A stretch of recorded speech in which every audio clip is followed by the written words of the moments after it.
Kia ora and welcome to the Aotearoa Rugby Pod as the July international window heats up, and probably a little bit of COVID does too in a number of the places around the world, preventing a little bit of rugby. Joining me, Ross Carl, is James Parsons in the Auckland studio. Bryn Hall down in Queenstown, living it up. Well, that's an office. Earned though. He needs a break. He needs to get fresh and ready for harbour. So you just rest up, mate. You just get yourself ready. No, I'm excited to be. Great time down here, boys. Yeah. So, no, it's very nice and cool. And obviously, a shout out to Teresa as well for sorting me out at Millbrook. Great place down here. And so, yeah, Teresa, thank you very much for the beautiful come on, place. mate. First plug. Come on, mate. 30 seconds in? You're better than that. You're better than that. You should have just positioned something in the background rather than doing a verbal plug. You should, something in the background. You could have done it. You should have rung me. I could have taught you a few things. That's right. Should we put a Twitter handle somewhere down here and a phone number in case you want your crack at going to Queenstown and Millbrook? I'd just be well more advanced than that. Something to learn off you, Jip. I thought I taught you better than that, Yes. Bryn. I thought I taught you better. Just have to look at Jip to see the subtle messaging within the shot. Subtle. Who's supporting you? So on to the point at hand, I suppose, is we had a bit of rugby over the weekend.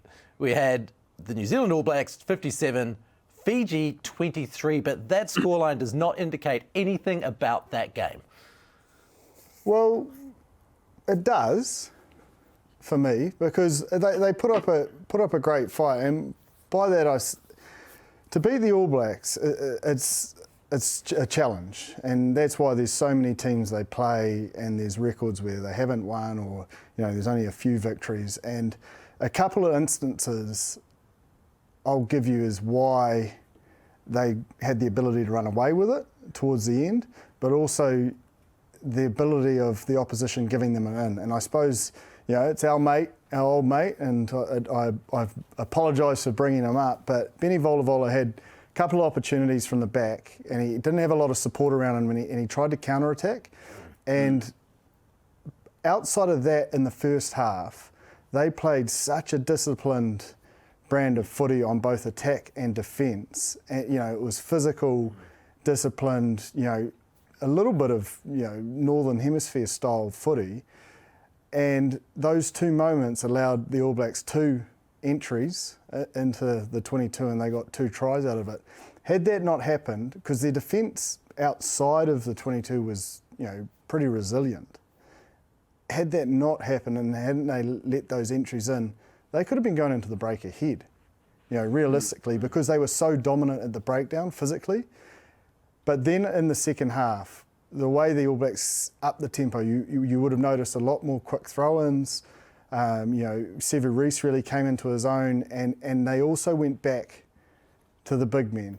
And, in that first half, they probably ran a little bit. Sometimes they ran from deep and got turned over in those breakdown areas, but it was a maul-off almost in the second half, and the boys rolled their sleeves up, and Colsey obviously was the benefactor. But it's actually a lot harder than you think at the back there. You've got halfbacks like him trying to rip it off you. Yeah. And he holds it and gets the try. But It's all right, 'cause that's what I'm saying. Going all the way to the top. No, absolutely not. It's a lot harder than you think. But that's what I'm saying. Like it was actually, I think it was a fair reflection of the game. And I know it was a hard test match, and I know it was physical, but I felt like the All Blacks ran away with it, and deservedly so, with the way they changed their tactics and went about their business, but also the way Fiji had the 2 instances in the first half, but also the discipline, the dominance they had at the breakdown in the first half wasn't the same in the second half. And a number of times the refs said, you're not supporting your own body weight, and you're not trying to lift the ball anymore. And then they got penalised, eventually leading to a yellow card. And it's those are the opportunities you just can't give teams like the All Blacks at international level if you want to be close or have the ability to win. And those conversion stats for the All Blacks on attack were pretty amazing when they got into the 22. Yeah, well, 9 tries. Yeah. It's I pretty think, effective. I think yeah, probably in that second half we saw it a lot more. You look at what Dane Cole's in around, scoring those 4 tries around, going back to their set piece, because I think probably in the build-up of the game, Justin Marshall highlighted it, with the parity of set piece, and probably the All Blacks in the back end of that second half went to their line-out more. They had 19 line-outs, 19 wins at 100%, and really took their legs out of them in that second half. But in saying that, like, it was 31-23 in the 60th minute, and Davey Havili obviously gets sent off, and the game was right on. But I think they went back to their line-out mauls and taking their legs out that way through. Obviously, what you talked about, the discipline around the breakdown, and yes, they did get a lot of steals, like Botier, their captain, Dyer, and even their 13 as well had some really good turnovers in the game. But I think probably the learning that Fiji can take going into the next game is, they can obviously keep going at that breakdown and putting the All Blacks under pressure and try to get their turnovers and slow down their ball, which they did pretty well. But I think just the ability to be able to, instead of just latching on and trying to gain the penalty, if they have that lifting up motion like they did a lot of times, and not giving the opportunities for the All Blacks to get into their half where they can start go to the line out more and be able to build pressure and score points that way, then it's going to be another great game, because I think the breakdown was massive. They won that breakdown battle. Fozzie talked about it in that post-match around their breakdown and not winning races, and Fiji beat them to the punch in that department. So no doubt for the next game that we're probably going to see a lot more improvement in that, with the speed of tempo and the violence and probably the breakdown of winning races and beating those jacklers of Fiji who beat them to the punch in the game. So, but overall, I thought it was a tremendous test match, considering that probably going into that game after such a big performance scoreboard-wise against Tonga, Fiji gave them a lot to think about, and they're probably going to go into this week doing a lot of preview around a lot of things they're going to have to change as well. Why didn't they win the race of the breakdown? What was lacking in the All Blacks there? Oh, there's a number of factors. Like there's ball carry, there's tackle styles. So if you don't win the collision first up in the carry, that's one part. And I think a lot of the time we saw that the actual tackler was throwing our ball carrier to the ground, and that gives you the ability to paint the picture to the ref you've released, and it gives you the ability to it's almost like a quick release. Yeah. It's still a release and it was fair, but it's that quick release, and then they're already in that strong position with good width of their feet, and they're on that ball straight away. And because the cleaners are looking for a tip, or there's structure, you're not going to win that race. So there's a little bit of an onus on probably the ball carrier, and Fozzie mentioned that in the same after-match speech, that he's like, the cleaners have got to be faster and win those races, but you're not going to win a race when the tackler is the jackler, if that makes sense. Because a lot of the time, you'll go low, and that's the tackler, he rolls out, and then the jackler comes in, and that's the race we're talking about. You're trying to win that race with that guy, but a lot of the instances, it was the tackler was the jackler, and that's the race. It's not that you can't win it, but because they were such physical presence. I was looking at after the game, a couple of the Fijian players were standing next to Shannon Frizzell and Sam Whitelock, and they looked small. The Fijian forward pack is huge. Yeah. They are massive blokes. They are not little men. So you imagine trying to move them if they're in a good body position straight away and on that ball. And they clearly came with a determined mindset. So I think that's more why they were struggling at the breakdown, and that's probably what they'll focus on more, is that ball carry and making sure that we're winning that initial collision. And it might be as simple as, not adjusting everything, but it could be a bit of latch work, going 4 legs versus 2, so that you get a bit of impetus through there, or maybe looking to tip early, I don't know. I'll tell you one thing that I was impressed as well, Jip, is the Fijian line-out options as well. The All Blacks pride themselves probably defensively around stunting people, line-out mauls, and even special plays. But that probably had, I don't know if you saw, but the 2 tries that they did have the line-out drive, they actually changed the point of attack around going the back of the line-out, like a shift drive, going to the back of the All Blacks maul. Do you think that was a plan that they would have saw, and probably obviously Jason Ryan probably would have seen, knowing a lot of those All Black men and those players? But did you see that obviously Fijian tried to stay away from that first shunt and then shearing off towards the back and trying to go through that way? Yeah, I think Jason Ryan has done his coaching credentials a massive well, we already had a lot of respect for him, but I think, he's probably always had great cattle. And not saying the Fijian players aren't of the Crusader cattle, but the Crusader cattle's pretty amazing. And now he's, had limited preparation time with some quality cattle from overseas that have had to come out of MIQ, and to put the performance they did together was pretty amazing. And that comes down to good systems, good coaching and good preparation and good professional players.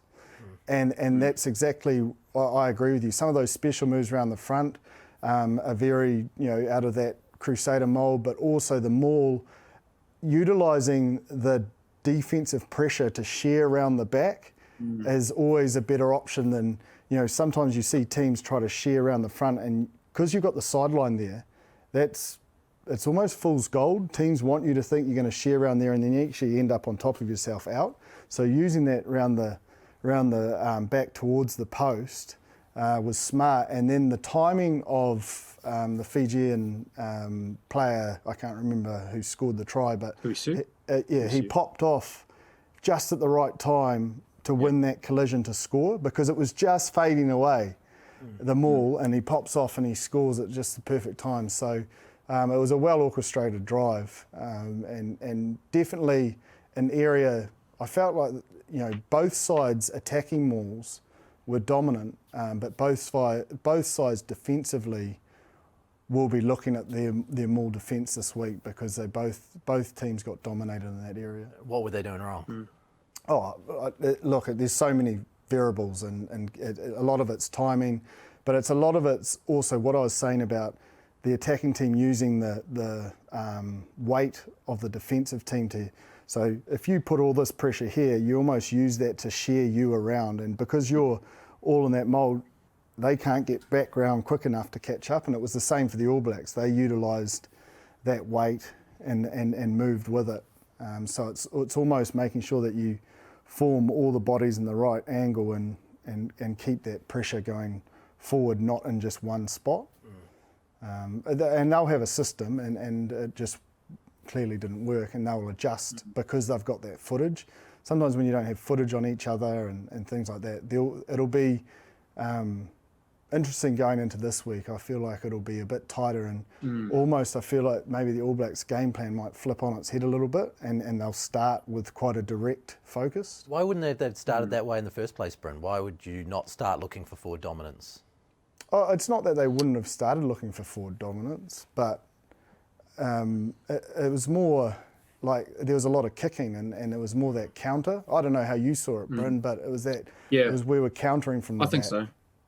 Yeah, because I think the fact that they struggled a little bit at line out, Ben Volleyball and their kicking plan was probably to kick long and in, just to take away, even if they were inside their 22 or just outside, they didn't want to go to too many contestables. Probably early on, they actually got Benny Volleyball in the back and wanting to kick long, so they didn't go to set piece, because obviously the All Blacks are so dominant in it. And the stats showed that they were 19 out of 19. So they tried to do that, but then I think a couple of aerial kicks that were a little bit long in field and not. Like you look at Reese's one, it was a long kick, and then the ability to give the All Blacks an opportunity, even though most of the time they were actually well connected. But if you're going to give the All Blacks opportunities to play for counter off that kind of kick phase, you better make sure that your defense is set, because they're going to light you up. But then I think probably early on, Benny Volevola's his decision making around when to run put Fiji under a little bit of pressure. So I think if they can just get that balance right of kicking long, getting the defensive line set up, very similar to what the Northern Hemisphere players do. They kick long and they back their defense. And then if they have that dominance again at the breakdown without being able to have turnovers and release pressure through that way, and make the adjustments of not giving them penalties inside their own half, because if they do, then there's probably going to be scenes on the weekend where they're going to have line-out drives, and they're going to be getting Dane Coles or whoever's at hooker will probably have a field day scoring tries. So I'd probably say discipline's going to be a massive one with them around their kick chase if they do decide to go long like they did on the weekend, and then also the turnover ability to be able to pick the ball up and show that they're going up and not giving penalties, so the All Blacks can then go into their line-out drive, which was dominant on the weekend. You just mentioned their kick chase, and that's probably where they were really strong, and that's what I was probably alluding to is we countered, but the reason why we countered is because we had our back three and our two middies worked really hard to get back on their kicks, and that gives you 5 players in the backfield, which is quite a lot of players in the backfield to manipulate and counter-attack with. And you know, when you see that as an attacking team, you're like, oh, okay, we can have a crack here, rather than maybe going for a contestable or look for kick strategy. But the Fijian defence was up to it, and on those occasions they got the tackles right and got those turnovers around that defensive pressure. So sometimes you've actually just got to credit the D for fronting up. In the positive attacking situation, they didn't quite nail it against a defensive team that were up to task. They've obviously got a lot of Northern Hemisphere experience, those Fijian players, throughout France and other places. They've got a coach in Vern Cotter who knows Northern Hemisphere rugby really, really well.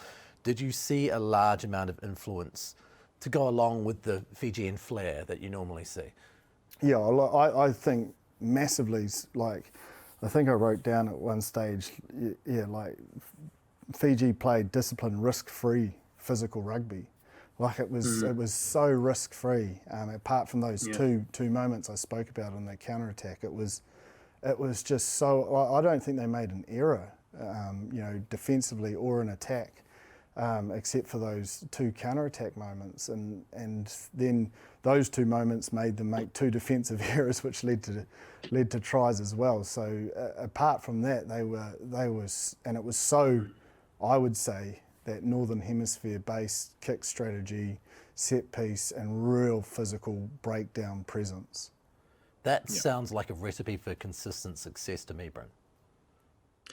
Yeah, I think it is. And, we talked about they've got a pretty high-quality coaching staff with Vern Cotter, Gibson, and Jason Ryan there. And so, the best thing about that as well is that, we know the amount of flair and how much talent that the Fijians have. And when they do have the ball in hand, there was instances on the weekend, there were offloads, and you're going to get that. It's probably just been always around set piece and really dominating that, even though I thought their lineout operated really well. They only lost 2 lineouts, but, especially against an All Black pack that's got a lot of experience around defensive pressure at lineouts, they were pretty good around that, and their scrum as well. They only lost 1. So I think getting that set piece is massive for them, and if they can keep having the improvements that they will have, they've got a great coaching staff that'll be able to do that. And I think it's just time in the saddle with that group and being able to play more test matches and being able to figure each other out. But the quality of coaching that they do have, and the more time that they do stay together, you look at the physicality. Jip talked about it. I remember seeing those pictures around them standing next to Sam Whitelock, and they're big men standing right next to them, but they looked physical. They looked big and physical, and so having that marry up of having their flair, but then using their brute force and their physicality that they have just due to their genetics and have been able to how big they are. And if they can marry that up with their set piece and their discipline, it's going to be a hell of a test match, the second test match, if they can afford to make the adjustments that they did on the weekend. I just think they've got to get the balance right. Like, don't lose their natural instinct to play. And by that I mean, if you look at statistically, All Blacks had 21 clean breaks to Fiji's 6, and the stats were pretty much 50-50 possession-wise. So somehow in their attack strategy, they've got to bring out their offload game, their Fijian, I suppose, style within that, because there were a couple of times where they made line breaks, inside ball, blindside winger comes through, and then they went for a pick and go, and I think they had Nemani Ndolo was just screaming for it. And it's those sorts of things where you just got to think, ball up, let's play. Yeah. So there's your conservative, disciplined, physical presence, take it to them, but then there's your natural instinct, play with expansive mindset as well, because you have to be able to create opportunities in attack to score enough points, because the All Blacks are going to score quite a few. They will break you down, and they'll find a way. So it wasn't quite working as fast as they want, so they went to their forwards, so they can do it in multiple ways, and they have the ability. They've got plan A, but then they've got plan B, C, and D. So I think that's probably what I think Fiji need to look at. And just on that, Joe, I think don't underestimate them playing with the dry ball as well. Yeah. It's a lot easier to be able to open up around their attack and being able to play a lot more. I think they're playing at Hamilton the next test match, Yeah, and there's actually forecasted rain for that day. So I think even more so around their set piece and getting that right is going to be pretty important. Because I think if it's suit the Northern Hemisphere style, to be fair. So and even in Fiji, sometimes it helps down with rain. Yeah, and look, I'm not worried about that. I'm just saying that don't lose their natural instinct to to have a crack. So let's say that... Even though I'm contradicting myself with my Benny Vola comments, but you just got to have a crack when it's on and you've got support around you. So how hard is it to have plan A plus B work together when you only play together every now and then, Bryn? Well, I think it depends how they prep us around it, and I think it's having an understanding throughout the week. Possibly what that weather's going to be like. So no doubt, especially with Jason Ryan and Cam, they'll be doing the what if kind of moments around their game plan. So they were fortunate enough on the weekend that it was dry, and weather wasn't an option, so they could afford to play a little bit more and implement their game plan that they had, knowing that the conditions were going to be exactly how they were going to be. But I think it's just having an ability to prepare for what that looks like. So it could be sunny on the weekend, it could be raining on the weekend. So I think having the conversations, whether you're a line-out leader, forward, an inside back, your drivers, and connecting, because I think if you do have an understanding around what conditions are going to be like, what that plan will be like, whether that's running, you might go into a little bit of a Northern Hemisphere style where it's a lot more kicking based and set piece orientated. And so I think first and foremost, it's having a plan in place at the start of the week, and then your drivers and people that need to know and have a good understanding around game plan and game management, those people we need to have the conversations throughout the week, talk about it, and then once you are in game, you're prepared, and then you've at least got the ability to say, okay, this isn't working, it's a little bit too wet, we thought we could play a little bit, but it's obviously a lot of rain, so probably playing expansive style might not suit us. Let's go to a contestable game, let's kick long, let's go back to being able to get our defence right and being able to put pressure on in other ways like that. I just want to give a compliment to the Fijian team. During the anthems, we saw tears rolling down their cheeks. We saw passion for their country with so much going on with COVID there. There obviously was a high set of emotion. And to do that and then play in such a composed way immediately after in the first half is quite an incredible thing to do.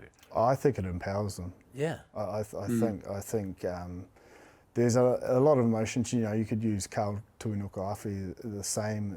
When he debuted, he shed some tears. There's been a number of players that shed tears, and sometimes there's players that don't shed tears that feel the exact same emotion, and it almost gives you the extra oomph, to be honest, if you can control it. If you can control it and you can still keep on task. Yeah. And they certainly did that. So I don't think those sorts of emotions are ever a detractor if you have the ability to control it. Yeah. But and so I think we've seen quite a lot of it. We've seen in interviews of Sky and build up to games. We've seen quite a lot of it. Players now are so in touch with their emotions. They're so willing to be open and engaging about who they are and what they are. It's been an incredible maturation of rugby, Brent. Yeah, I think it just grows, and it's great for viewers. I think I guess rugby players sometimes are just seen as this kind of stereotypical way and perceived in a light. Whereas I think the All Access, you look at the ones with Sky did with Richie, Tom Robertson, and showing the other side.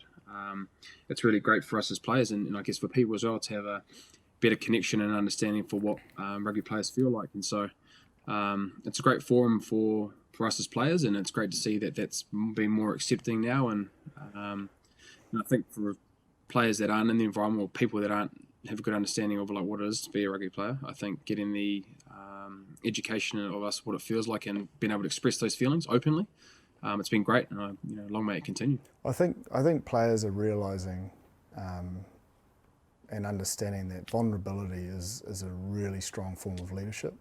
For not only in teams, but also for society, and I think that's why there's a more openness to be real and show their true selves, and I think it's a good progression for players as individuals and the sport, but also for I suppose young players looking up to them as well. As a movement, how did this begin? Like, how has this evolved to be like this? I don't know, mate. I think it's society as a whole. I don't think it's just the sport. Yeah. I think society as a whole is being more open to being vulnerable and expressing ourselves, and rugby's just a sport that's moving with it. That's cool. It's very, very cool to see. Let's get on to the All Blacks. Obviously, we've seen two very different teams the first 2 weeks of tests. What do we see this week? Do we have a big change up again? Oh, look, I'm really excited for potentially knuckling down on a 23, and I think that the Rugby Championship is quite crucial.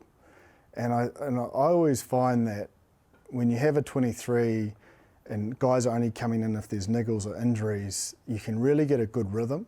And I suppose it goes back to that word cohesion that we've sort of spoken about a lot this year. But I think if they can knuckle down on that 23 and then you have your clear role in your team and you have a clear understanding, you'll almost leave this series and know where your place is and what you've got to work on to, one, get back in, but also it means you can build those combinations. And I think that this test match for me is probably about that, for this coaching group and leaders to really knuckle down and start zoning in on finishing off this July series, Steinlager series, really well, but also, making sure that they're ready to go in with a clear plan as a 23 or a 36-man squad, but of who they're going to go in with first off in that rugby championship, because I'm excited for that championship. So this is a form team this week, a best team. What do we call this thing this week? Oh, I reckon we talked about people getting opportunities in probably the first couple of test matches and, against Tonga and Fiji. But I think, for the fact how well Fiji played, I think it's going to be, coming back to your point, Jip, around rugby championship isn't too far away. And so I think they're actually going to go back to a pretty settled lineup around a clear plan around that 23 moving into the rugby championship. And I think starting well in that competition will be really, really important. And so the amount of probably less, that's only been the third test of the year, I think we're probably going to see a pretty experienced side in the 23 that will probably play that first test match. And so, that's probably how I'm seeing it. It's going to be a pretty familiar names that'll probably be in that 23. Best fit and available team, because I know that if they're watching this, they're going to be saying, no, we just focus on this week, and I believe that will be the case. But I think the coaching group will be front loading their prep for the rugby championship and getting a clear understanding of where they want to go. But as players, they'll be focused on this week and this week only. But I feel it will be a selection of the best fit and available, because there are some players injured that will come back into contention. So let's talk about some of those positions then. What positions do you think are going to be the ones which are most contestable for this weekend, and who do you think they'll go with? 7. Yeah. Is Dalton back in the mix? Because Ethan, has gone pretty well. Dalton's been outstanding when he played.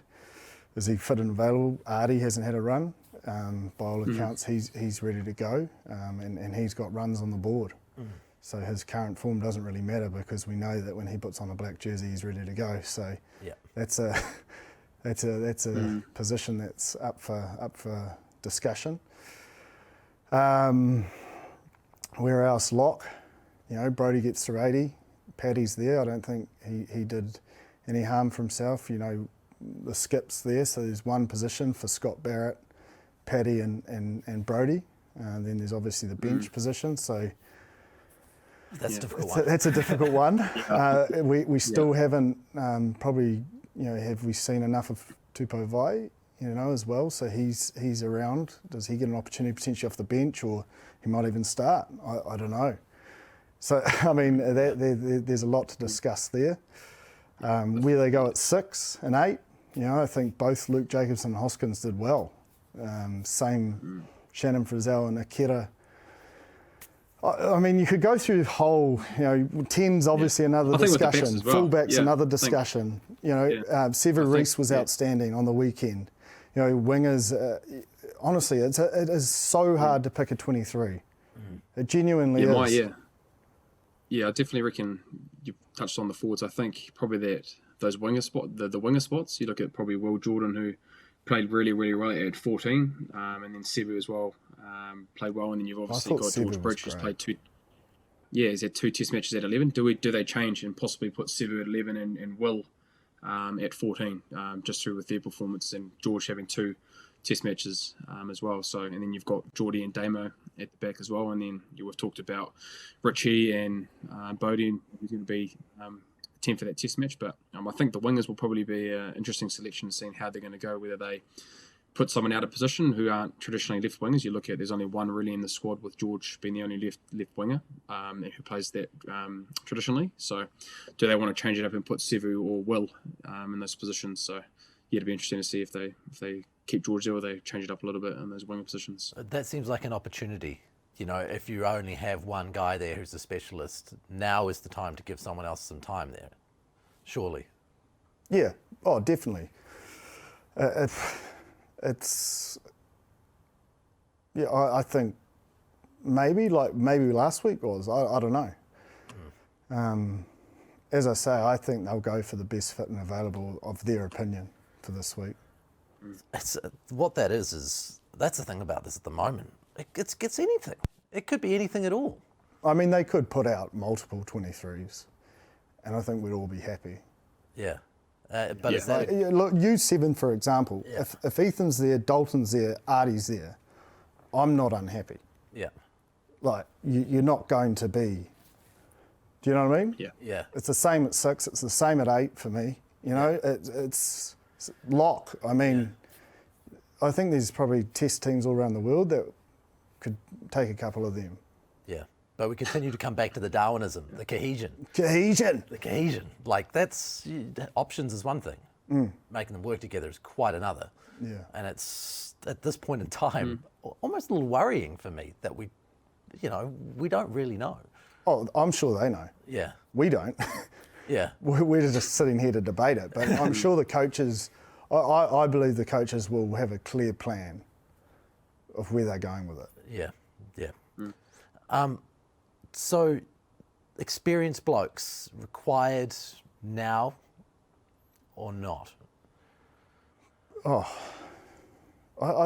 Experience always matters. But I think the fact that there's a form of they're all great players. You know, like we just talked about, there's so much hotly contested for any position in the squad. So with whatever team they really do go, whether it be experienced or not, our opinion is probably that they might go for the tried and true in certain positions and available and fit. But I think experience aside, yep, it's great to have it. But I think if you're in an All Black team and you're selected, it doesn't really matter if you have the experience or not. It's just such a hotly contested team, and it doesn't matter who you are in that team. If when like you said, Joe, whoever's selected, you're going to be like, oh, yeah, that's a good selection. You're not going to have any worries about it, just with the class and how much talent and kind of just great players that they are in general. experience is going to matter at some point when there's a tight test. It might not be this week, but it's going to matter at some point. So it's when you need to figure out what your top 23 is and how they go about that and start building that cohesion. Yeah, that's the decision here. Because if you use the Aussie-French game, and I know we're about to start talking on that, but that's a lack of experience that the French didn't win that game. Yeah. So that's what inexperience looks like, is that they just didn't kick that ball out. So that's, and I'm not saying that's... It's kind of astounding, because you've played a lot of footy before you played test footy. Well, like there's been many games, like we've played a lot of games, and pressure does funny things. Like you think you're doing the right thing, and you're just like, oh, I don't want it to get charged down. You know, that's what they would have been thinking, the French. Oh, I don't want this charged down. Feel the pressure. Here, bang, bang. But then someone's thinking, oh, well, they're definitely going to kick it. So not expecting a pass. Yeah. Do you know what I mean? And it just happens like that. Yeah. And boom. And then McDermott's got it. Struth, we're on D now. Yeah. And the rest is history. Do you know what I mean? Like it just happens. Just like that. Because I'm thinking one thing, you're thinking the other. Yeah. And it's the pressure just, it does funny things to not the inexperience. It can happen to anyone with experience or not, but people with more experience do seem to have a more calming nature when the pressure is on, because you know mentally their brain's been there and done it so many times. They can almost, it's not autopilot, but process. they're just in the zone more comfortably. Yeah, actually, I wanted to talk to you about this. Did you see it in the NRL on the weekend? The player who ran the wrong way down the field Yeah, to Sam kill Walker. time, Sam Walker. Yeah. Classic way of finishing a game. Yeah. I like what Billy Slater said when he came out. He goes, do it your way. You know, because a lot of people came out quite hard on Sam Walker around that. Yeah. And he goes, oh, God forbid we play this game differently and find a better way to you know, seal a game. Yeah. And he goes, Sam Walker, keep doing it your way. And because a lot of people were into him, a lot of greats of NRL. and then a lot of people have come out and support, and I thought it was, it was good. Yeah. Because there is not one way to win a game or close out a game. Because what if he'd gone up and got stripped and they'd gone the distance? Who knows? Well, the risk is in the contact, right? Yeah. So avoid it. Yeah. It seems simple. Or the risk is in taking a field goal as simple as that. and missing it, missing the field goal, and then they get another set of 6 to go. Yeah. Draw it. Or so technically, it was a smart. Yeah. So good to watch. Decision, even though poor kid got ridiculed at 18 years of age. Yeah, and then there was a piece of vision that came out of Tony Ero doing it for the Adelaide Rams back in like 1998 in Super League. And it was like, you can say the good old days, but that's the good old days. And that's smart. a great player. That's smart. Well, Sam Walker is going to be great. He's great already, but he will be just one of the greats. Brilliant stuff. I don't know how you introduce that into rugby. I don't think it's possible. But no. I want to see more weird stuff. Just weird stuff like that. It's bloody cool. Okay, so the Aussie-France game, getting back to that from the NRL chat. That's not your fault. I brought it up. Yeah. What did you make of the way that French outfit went outside of the fact that they blew it at the end, Bryn? Oh, I thought they started off really, really well. Like for guy like Villiers, the winger. Is it Villiers? That's how you say it, Villiers. Well, look, I'm not a French specialist, but run with that. We can run with that. I thought they started really, really well. I think they brought that Northern Hemisphere kind of exit zone, been really great around decision making around the exits early on, and therefore put Australia under pressure. They were, and probably in that first 35 minutes before the Mimosa try, they had a lot of mistakes, and so the French kind of in that first passage of play, first 35 minutes, were actually pretty good around taking the opportunities when they had them. And I thought their second five, Jonathan Dante, was massive, and the second five centre pairing for that with Vincent as well were outstanding around putting a lot of defensive pressure on the Australians through, with them coming up collectively, especially off kicks as well. A lot of times they actually ended up shutting off the counter-attack from Australia due to their pressure and bringing up the line speed and connecting with their forwards. But then I actually thought probably the winning of the game was actually probably two players for Australia. Tate McDermott, who you talked about before, Drip, his spark and his enthusiasm, especially probably that last try. Whose try was it? Hooper's try, when he actually ended up taxing a little bit through some good go forward ball that they finally did get through in the later stages of the game. Gave it to Harry Wilson, popped up, but then from that phase of play there, Hooper ends up scoring a try through going, putting it off a pick and go. But and I thought Taniela's two-pose injection as well at scrum time. He had three penalties in scrums and really just kind of got their dominance back in for Australia. So I actually thought winning of the game really for Australia was their impacts of their bench coming on and really making a massive influence in that game, because I thought France, I'm pretty gutted for them actually. Watching that test match when I think it was actually Dante, they got the turnover to ice the game and win the game, and then to see that happen, those stages where you talked around the inexperience and that kind of happening, I felt gutted for them, because I actually thought they were the better team. But full credit to Australia. Dave Rennie actually talked about a bit of resilience, and they didn't play at their best, but they got the job done through added pressure and the back end of the game, not kicking it out, and they ended up winning the game through a lawless goal in the end. But yeah, a great test match considering how many players were out for France, and it brings on a hell of a spectacle for Test 2 coming up shortly. What do you make of them? Oh, look, it was a great test match to watch. Really enjoyed it, just because of the close nature of it. And I suppose the French getting out to a lead, and you knew it was actually going to be quite hard for them to claw it back at one stage. And what did I make of it? I suppose the Aussies gave the French all their opportunities. Tom Banks misses a penalty touch. Gordon rolling the ball forward when he's trying to buy his time at the back of a ruck, and that goes for a knock on. Forward pass to Paisami when he cuts that line for the try that was disallowed. Lolosio drops the high ball in the backfield. From that scrum, they score their second try. So every opportunity that the French got to attack and score from was on the back of an Aussie error. And then, I think it was a turned over scrum that led them to that first try. And the biggest thing I think would have annoyed them about the first try is the French offload game. So, we know Dave Rennie's big about wanting to win collisions defensively, win those collisions. You're not winning collisions if you're allowing offloads. And I suppose that was the biggest thing, is they allowed offloads, and the Aussies tackled at 77%.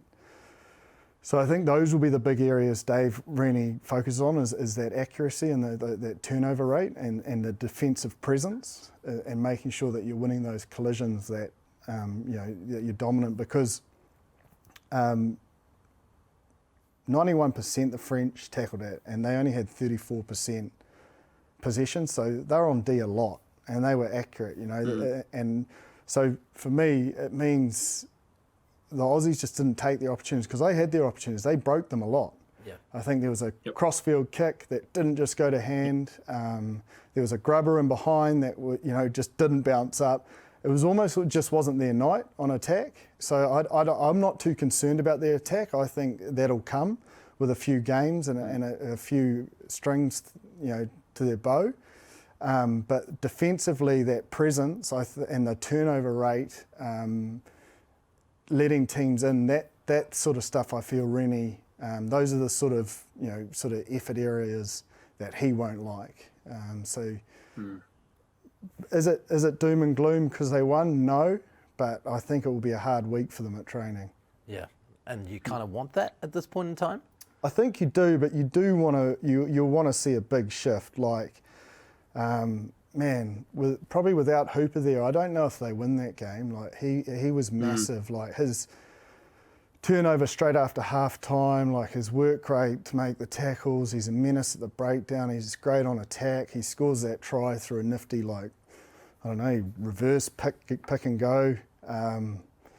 He's definitely the right man to be leading the ship.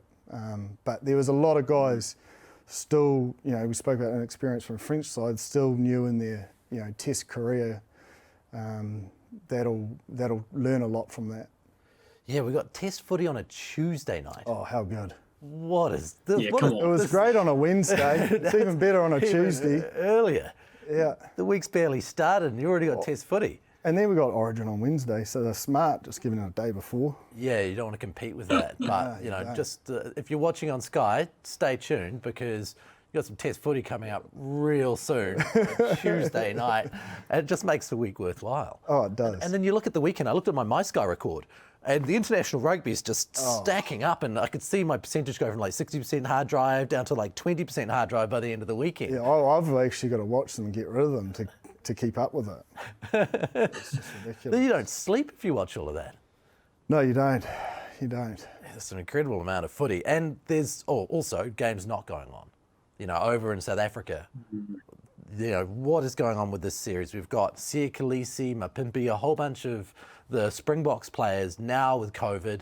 The coach, Ninaba, is in isolation, and you've got Rassie stepping in. I don't know how that works with Rassie. Is he still part of the coaching team? I'm not 100% sure. I'm sure he is from far. What that is exactly. Gregor Townsend is isolating and coaching the Lions via Zoom. This is a weird series. Yeah. Frustrating because, both sides look really good. And I'm not saying it's not going to go ahead. I hope it does. But disappointing that potentially maybe they didn't foresee this and just have it in the UK. Well, they did foresee it, and then they chose not to, and then they actually, no, we need the money, or whatever they say. It's just, because, the Lions have still got a clear game plan, like watching the second game against the Sharks, although I think they were actually under the pump until the red card. But, they still look a sharp outfit, and they've got a real good squad depth and a clear plan of the way they want to play. And the Springboks from the one outing we saw, there's definitely enough there to be excited for this 3-match test series. It's just can they get a team on the field? And when do you make a call on it? When do you call on whether a test goes ahead or not? You can't do it the week. Well, how long? Well, if there's 26 how long's the first players with COVID, how long's the first test? I think it's the 27th, the first test. Yeah, I think they've got one more against the Stormers, South Africa A, and then it's the first test. Yeah. It's not far away, and the Stormers and South Africa A tests are pretty much within a week, like in the same week. So there's a lot going I think, on. I think fortunately enough, probably for the Lions, is that they've actually been able to play test matches. They've played test matches, even though they're playing against Super Rugby franchises now. They're actually playing games and being able to iron out a few things that they want to bring into that series. And you look at probably for South Africa, they've had that one game against Georgia that they probably weren't very impressive, and due to obviously not playing for a couple of years and playing test match footy. And so, if anything, they need those warm up games as well to be able to try to rectify a few things going to that test match. So, if it does end up going and happening, I think that first test match, I'd probably say the Lions would have to be favourites going to that test match, I reckon, even though they're in South Africa. But it's just preparation-wise, it's pretty terrible for the Boks. But no doubt they'll have a plan in place, and they'll be doing the best that they can. But I think just the fact that the Lions have had actually been able to play a bit of footy together and been able to have guys playing consistently, it probably just puts them in the driver's seat for the moment. There's a couple of areas, though, that they'll want to sort out. And I say it again, for the third game in a row, they've got to get their box kicking accuracy right. Like, a couple of times their box kicking went into the midfield and caught with no pressure, not contestable, around the attacking 40 metre. Like, if Cheslin Colby's catching that, you're under serious heat, and you just can't put yourself under that sort of heat. So I still think that's a concern. Like, it's a clear tactic, but if you're not accurate and you're not landing that box kick in the 5 metre channel, at worst in that 15 metre channel, and you can't get that defence up, like you spoke about the French midfielders shutting it off so you can't get that attack, you're putting yourself under the pump. The other area is they're clearly wanting to play with the ball, the forwards. They're wanting to tip, they're wanting to give that release out the back. But it's about reading the defence, and a lot of the time the Sharks, and the second time they played the Sharks, it was a rush D. And around the 18th minute, I think it was Laws just gave a tip.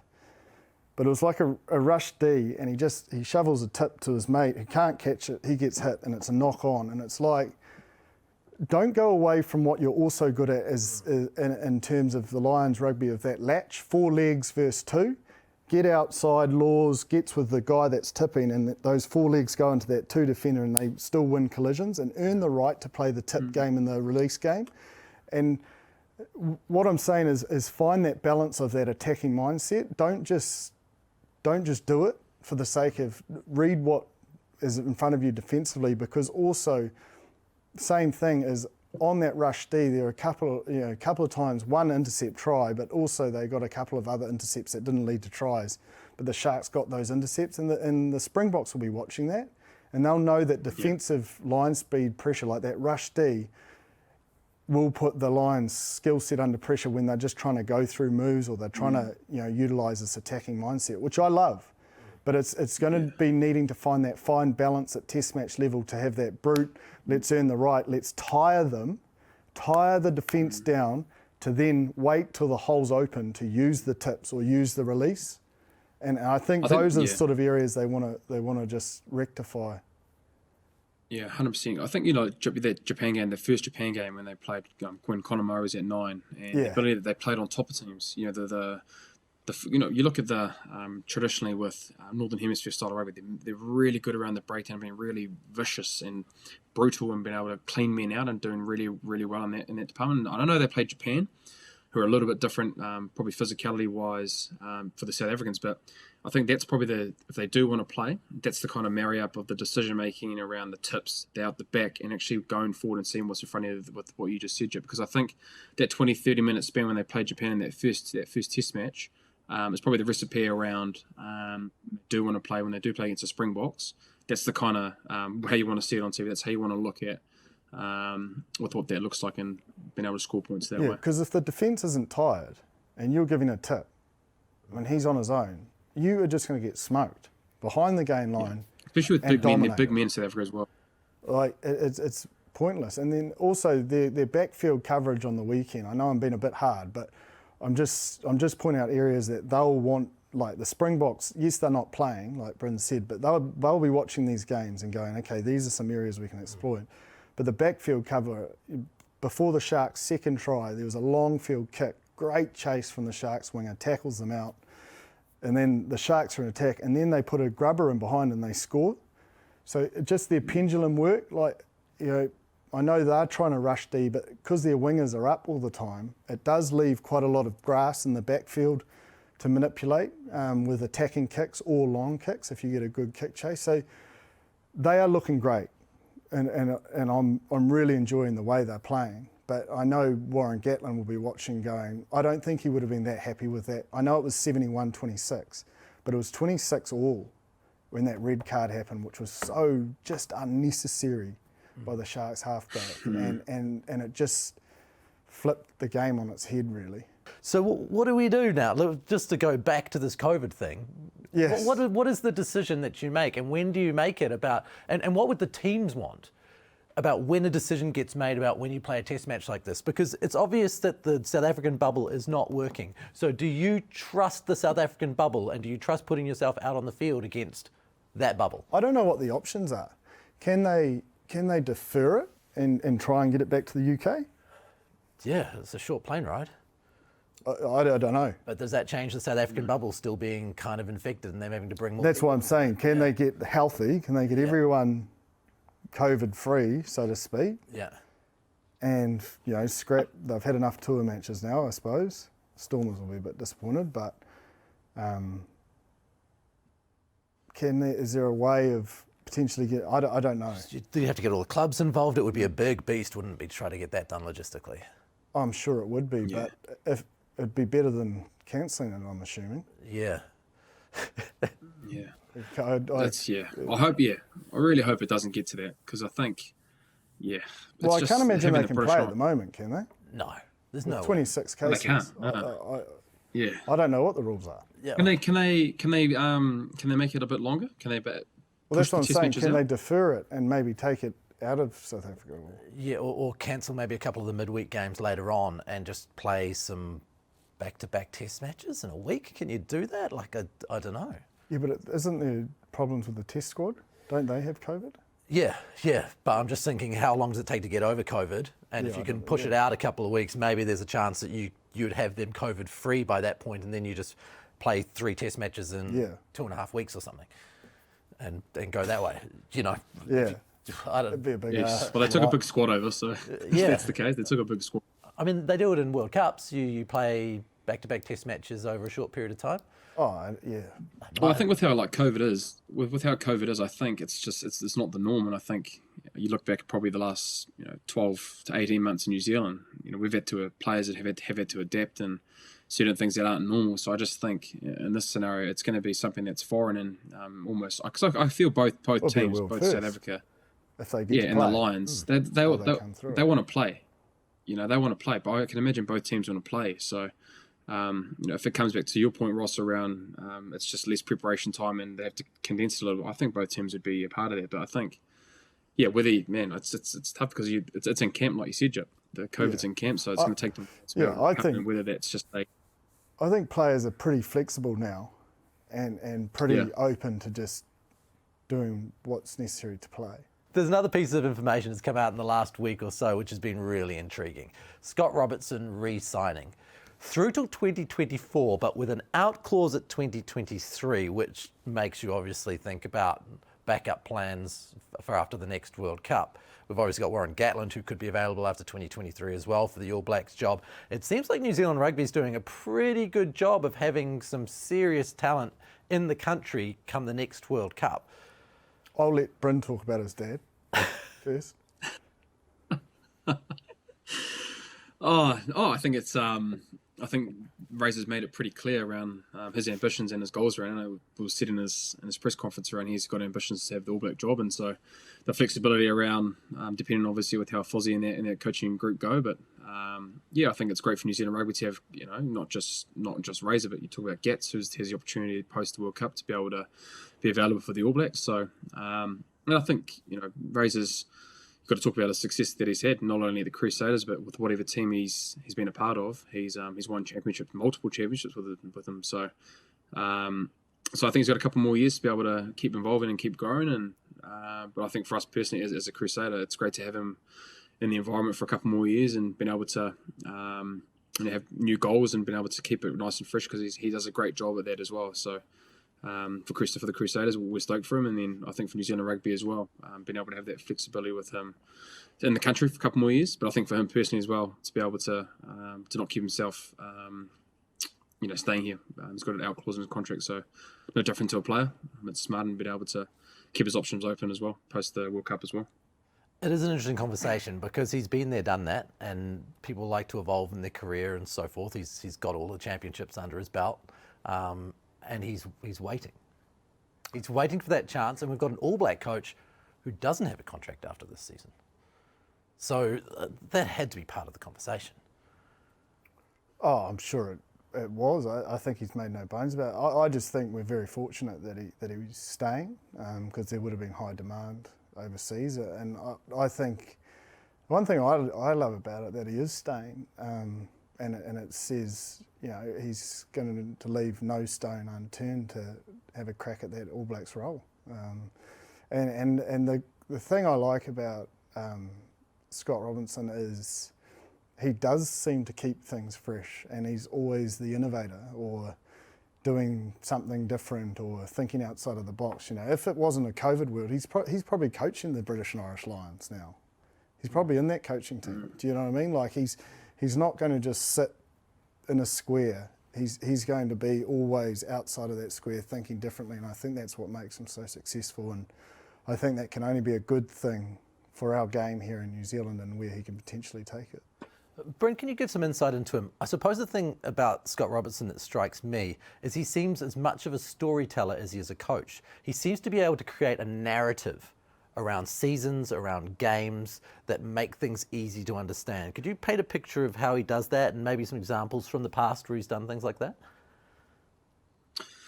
Yeah, I think theming is a big part for Ray, and probably a lot of coaches now are using themes around being able to bring groups together, and Ray has a massive part around that, to be able to bring a group together for a goal, and it makes it a little bit more meaningful so that you can connect with that theme throughout the year. Like, won't go into details of what that looks like, but that's a really good thing that he does, to be able to bring a group together, especially if you think about, this is our 5th year together, and we've been fortunate enough to win a lot of games through him. But I think the more success you do have, it's sometimes hard to be able to re-innovate and keep the group fresh. But his ability to be able to connect back to that is a big part of why we all connect and being able to go forward and being able to play really well and winning games. And then I think he's got a really good ability as well to be able to have, for the strengths that he doesn't have, he has people to be able to do that for him.